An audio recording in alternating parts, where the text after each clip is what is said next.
Alright, that I believe is Cutter's Rock.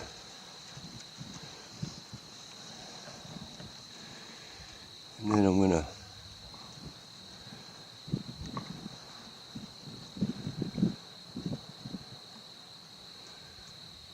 scoot to my left.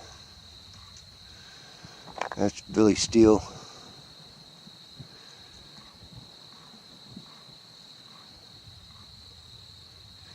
Here comes a boat from way out there too. This thing's well out there. And I'm going to cut over this way. And that's Bill Watts. So, we keep an eye on that boat.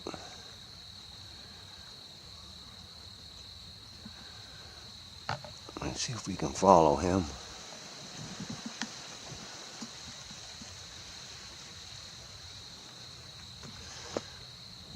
I know it's hard to zoom in on lights, especially way out here on the horizon at night. Number one, it's hard to find that horizon line. We're going to see where it goes here.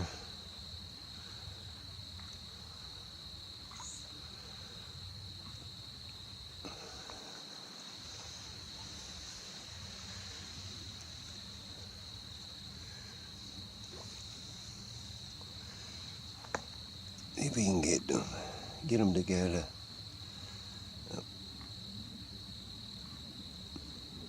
There's the Billy Steele rack. Looks like he's well beyond Bill Steele rack,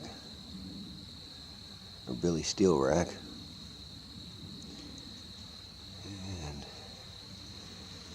let's see if we can follow him right out by Cutter's Rock. Everybody questions me on whether or not these are it, but one of the things I can say is when you get out to that farther distant one, it is hard to tell how many times it's flashing.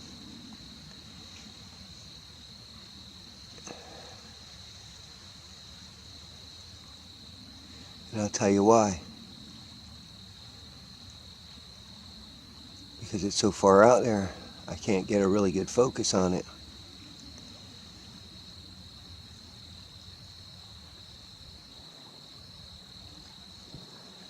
It's flashing, but see how it doesn't seem to go out? And there goes that boat.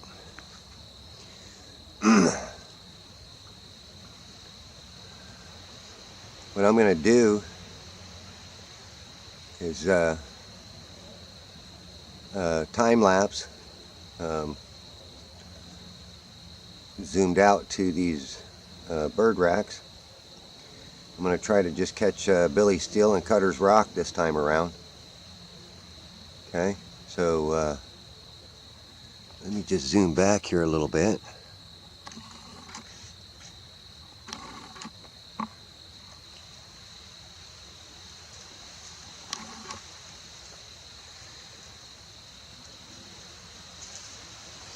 Yeah, it's you can't hardly tell that light flashing.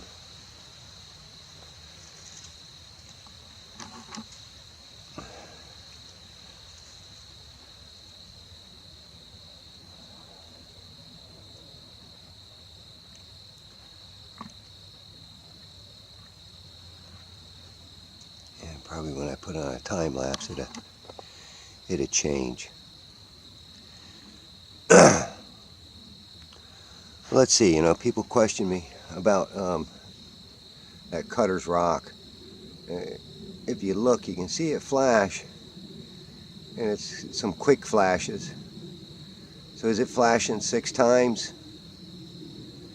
It's hard to tell. We can see the one on the left flashes every so many seconds. I think the one on the right flashes like 6 times, but it's hard to see the flashes. Okay. The other thing is my tripod's set low again, and you know, let me check the tides.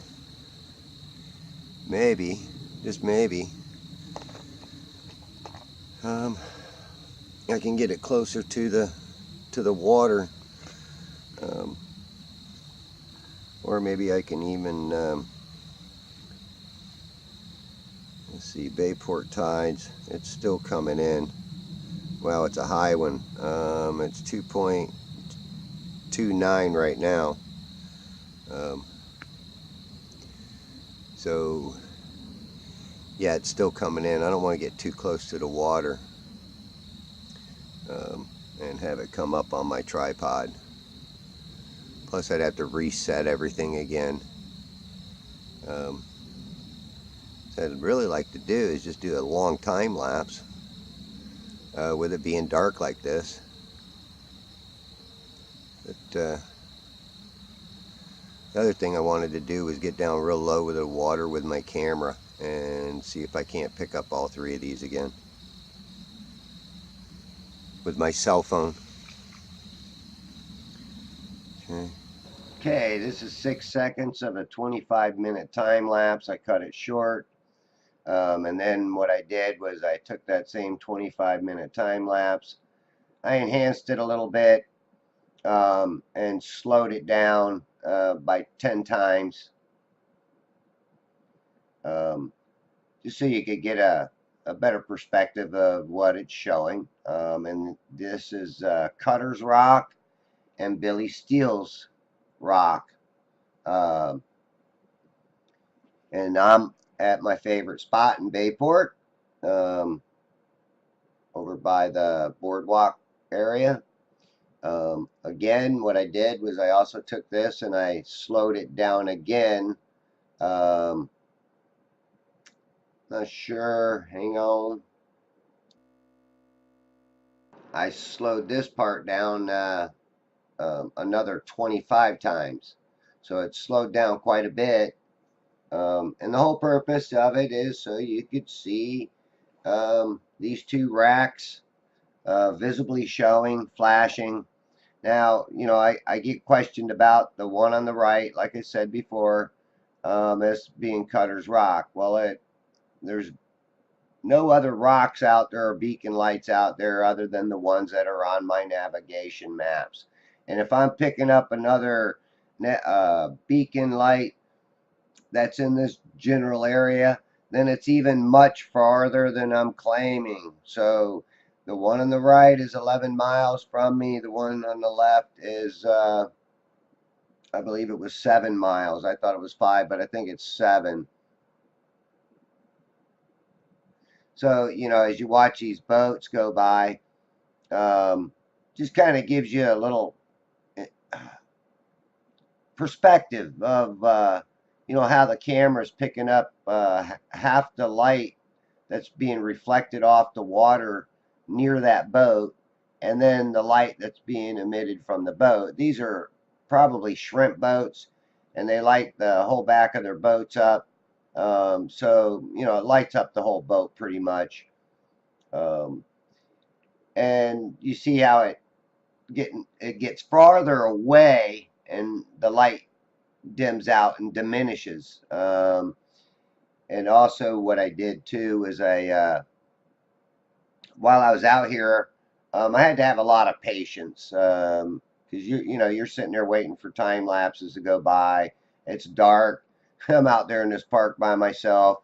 Raccoons running around, and you know, other critters. You know, I just hope one day a gator don't come crawling up on the bank on me while I'm out there. But you know, also you can look at these and kind of tell that these boats are going in front of these bird racks. Now, you see these things move across here really fast. I'm not sure if there are smaller boats just hauling ass out there, compared to the big boat, or if it's a bigger boat further out. I'm not sure what that is. But I did figure out what the flashing red and green light was in one of my previous videos. It's actually the channel markers out there, and somebody pulled up in the over by the fishing pier part of Bayport, and their headlights probably shined on those channel markers, which they're reflective, so they flash red and green. So I solved that issue, so it's no longer a mystery. Now this next part is a 2.5-hour time lapse of all 3 bird racks, and that was 10 seconds right there. And then I slowed it down 10 more times. Slowed it down by 10.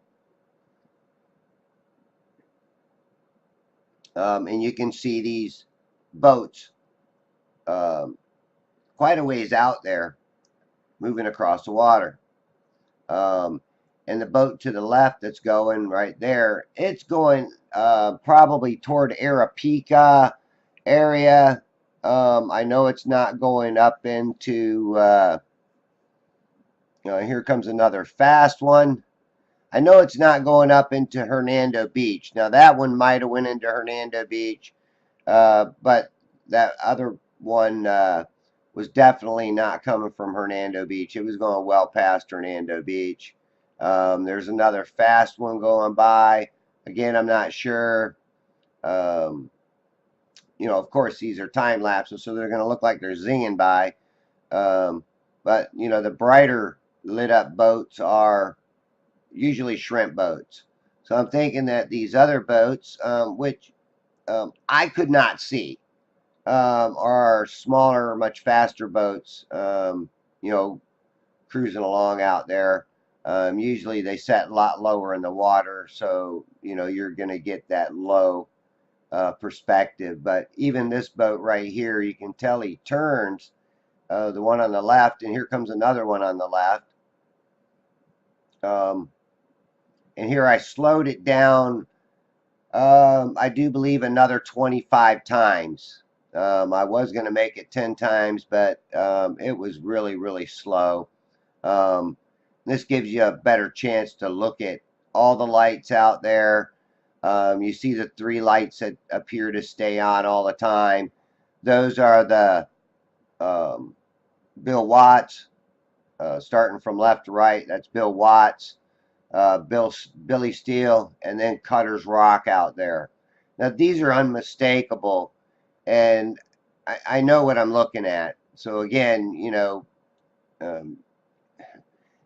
with this long exposure, the nighttime sky lapse is what I was using. With that exposure, it's a 30-second exposure, so I'm able to pick up the light that my naked eyes are not picking up. Now, a few of these boats I could see, but again, I know that they weren't coming out of Hernando Beach because I'm pretty familiar with these boats that are coming out of Hernando Beach. I see them, and they're much brighter when they come off that corner, which there's a point that sticks out. It's called Fiddler's Point, and that does block me off from seeing more of the beacon lights that are farther south from me.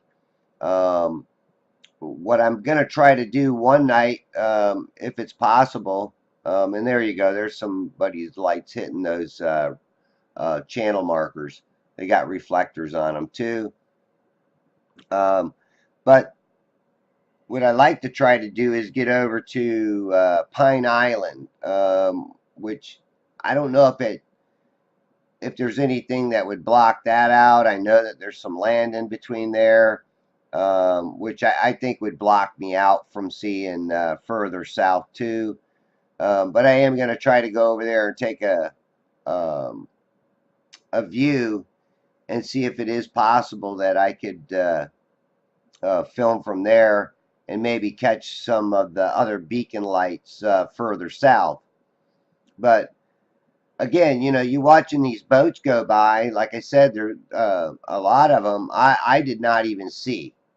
You know, and I sat there with my eyes peeled for 2.5 hours out there. Yes, I was taking some pictures with my cell phone camera, doing videos with it. You putting my camera down real close to the water again to see if I could see these lights. Um, all depending on how wavy it is, how rough the water is out there. I can see them on them really calm nights where the wind is hardly blowing. I can see them plain as day with my camera inches off the water.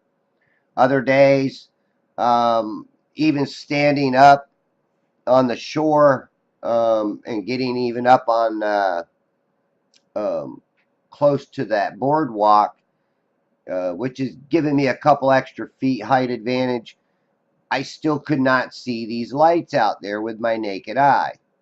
So, you know, I know on those nice calm nights where the wind's not blowing and the seas are not rough, I can see a lot farther out there. I can see these beacon lights with no issues whatsoever. Matter of fact, I've even seen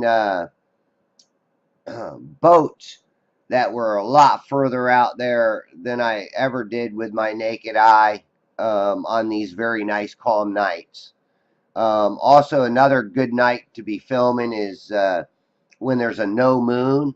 So once that sunlight, you know, diminishes off the horizon line or goes beyond our line of sight, um, it's another good night for filming because it's really dark out there, and if you're doing, like I said, the night sky time lapse, you'll be able to see you know, way out there. And I'd like to see some of the other people that got these try to shoot across some bays, you know, long distances to see what you can see. You might be surprised that you're going to be able to pick up buildings and whatever at farther distances, like my Hernando Beach condos.